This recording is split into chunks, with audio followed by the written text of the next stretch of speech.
Well, Mr. Chairman, thank you so much for holding this hearing.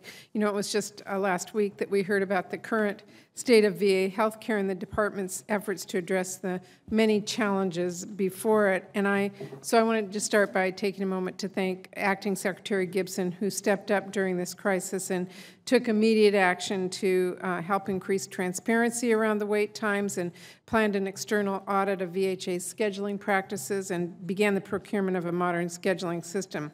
As Acting Secretary, he identified, as we heard, about $17.6 billion in critical funding needs to help increase veterans' access to care, including 10,000 more medical providers and support staff, improved IT systems, and additional clinic space for patients to receive care. The actions that he laid out before this committee are very important, but they're first steps. And even with some of the policy changes and additional funding, it's going to take some time to see improvement, and veterans are going to still be waiting for health care too long.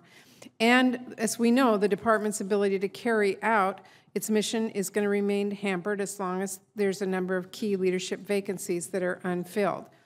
Even while we work to bring down these wait times and improve accountability, there are many other serious challenges before the VA that have to be addressed. We have 22 veterans still taking their own lives each day. Thousands of veterans are alone coping with sexual assault. And while the department has made some commendable progress, it will be an uphill battle as we work to eliminate veterans' homelessness and the claims backlog. The next secretary is going to have to grapple with all of these and a lot more. So, Mr. McDonald, thank you for accepting the call to serve your fellow veterans. I think you know that you are faced with a monumental task. If confirmed, you will be responsible for the department's $163 billion budget, 310,000 employees, and most importantly, the care of over 9 million veterans. The next secretary has to build a VA that can meet the veterans' needs today and still plan for the needs of millions of veterans in the decades to come. And in doing so, the secretary has to overcome and transform a corrosive culture unworthy of the department's dedicated and talented medical providers who only want to help our veterans. The next secretary has to reform the poor management and communication structures that currently exist actually at all levels of VHA. And Mr. McDonald, when we met in my office several weeks ago, you told me you were one of the veterans that was lost in the system during your transition from civilian to military life.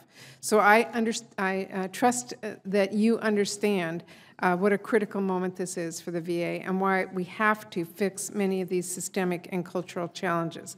So I look forward to hearing your plans for addressing these and all the problems that are before us today and how you are going to finally strengthen the VA for generations to come.